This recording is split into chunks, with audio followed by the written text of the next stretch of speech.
Hi అండి, అందరికీ welcome back to హనుద్యాన education. మొన్నటిదాకా మనం 5th క్లాస్ ఈవీఎస్ జంతువులు మన జీవనాధారం అనే లెసన్ గురించి చాలా వీడియోస్ అయితే చేశాము. సో అందులో అయితే ఒక 3-4 వీడియోస్ అయితే కంప్లీట్ అయ్యాయి.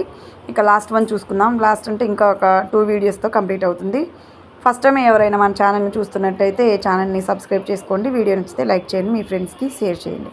ఓకే అండి. సో మన చుట్టూ ఉన్నటువంటి జంతువుల పట్ల దయ, కరుణ, సానుభూతి కలిగి ఉన్నామా ఆలోచించండి అని చెప్పేసి అయితే ఇందులో ఇవ్వడం జరిగింది. సో మనం అయితే జంతువుల పట్ల, మన చుట్టూ ఉన్న జంతువుల పట్ల దయ, కరుణ, జాలి, అలాగే పక్షుల పట్ల కూడా కలిగి ఉండాలి.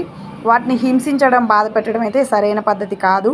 అలాగే అవి గాయపడినప్పుడు లేదా ఆకలితో ఉన్నప్పుడు, వాటికి దాహం వేసినప్పుడు, తర్వాత ఎండ, వాన, చలికి బాధపడుతున్నప్పుడు మనం ఖచ్చితంగా పట్టించుకోవాలి. ఎందుకంటే ప్రాణమున్న మనం వీటిలాగా బాధలకి గురైతే ఎలా ఉంటుందో జంతువులకి కూడా బాధ, అంటే చలికి కానీ, ఎండకు కానీ, వానకు కానీ అవి ఎక్స్పోజ్ అయినప్పుడు వాటికి కూడా బాధ కలుగుతుంది. వాటికి కూడా అంటే బాధ ఫీలింగ్స్ అనేవి ఉంటాయి. సో వాటికి దాహం వేస్తుంది, ఆకలి అవుతుంది. అలాగే వాటికి బాధ కలిగినప్పుడు రెస్ట్ తీసుకోవాలనుకునేటటువంటి అవకాశం ఉంటుంది. కాబట్టి వాటన్నిటినీ మనము పట్టించుకోవాలి. జంతువుల పట్ల దయా, కరుణ, సానుభూతి కలిగి ఉండాలని చెప్పేసి అయితే ఈ పాఠం ద్వారా నేర్చుకుంటున్నాం.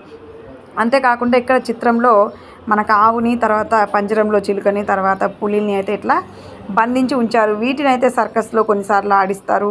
తర్వాత ఇది ఇళ్లలో పెంచుకుంటారు, మాటలు నేర్పిస్తారు. కానీ ఇవన్నీ కూడా స్వేచ్ఛగా వాటి యొక్క ఆవాసాలలో తిరిగినప్పుడు మాత్రమే వాటికి స్వేచ్ఛ లభిస్తుంది. మనం ఇంట్లో బంధించి ఎన్ని పెట్టినా, ఎన్ని వాటికి అంటే తినే ఫుడ్ కావచ్చు, లేకపోతే మనం ఎంత కేర్గా తీసుకున్నా కానీ అవైతే హ్యాపీగా ఉండలేవు, నార్మల్ లైఫ్ లీడ్ చేయలేవు. ఇక్కడ చూసుకున్నట్టయితే కోతి, సర్కస్లో ఒక కోతి పేరు లక్ష్మి. ఇది చిన్నగా ఉన్నప్పుడే సర్కస్ వాళ్ళు దీన్ని పట్టుకున్నారు. చిన్నప్పటి నుంచే దీనికి శిక్షణ ఇచ్చి మంటల్లో నుంచి దూకడం, తాడిపై నడవడం, నాట్యం చేయడం, సైకిల్ తొక్కడం నేర్పించారు. సో దీన్ని మాట వినకపోతే ఏంటంటే ముళ్ళుగరతో నియంత్రిస్తారు కోతి యజమాని. కోతిపై జాలితోనే చాలామంది డబ్బులు వేస్తారు. కానీ ఆ డబ్బులు కోతికి వినియోగిస్తారా? లేదు.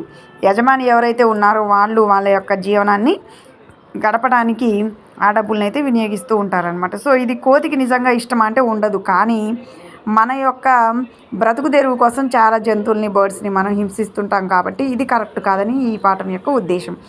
నేను ఆడి ఎగిరి డబ్బు సంపాదించాలి. అయితే ఇక్కడ కోతి ఏంటంటే దాని ఇష్టాలతో పని లేకుండా యజమానులు తీసుకొచ్చి దాంతో మంటల్లో దూకించడం, తాడిపై నడిపించడం, నాట్యం చేయించడం ఇలా చేస్తారు. సో ఇది నాకు ఇష్టం లేదు. ఎందుకంటే మీలాగా అమ్మా నాన్నలు లేరు కాబట్టి నన్ను ఇష్టం వచ్చినట్టు మీరు ఆడిస్తున్నారు, నా ద్వారా డబ్బు సంపాదిస్తున్నారు, కానీ నాకు ఇది ఇష్టం లేదని చెప్పేసి లక్ష్మి తన యొక్క మనసులో ఏమనుకుంటుందో ఊహించి మనకి చెప్పడం జరిగింది. దీన్ని బట్టి మనం అర్థం చేసుకోవాల్సింది ఏంటంటే జంతువుల పట్ల మనం దయ, కరుణ, సానుభూతి కలిగి ఉండాలని చెప్పేసి అయితే తెలుసు.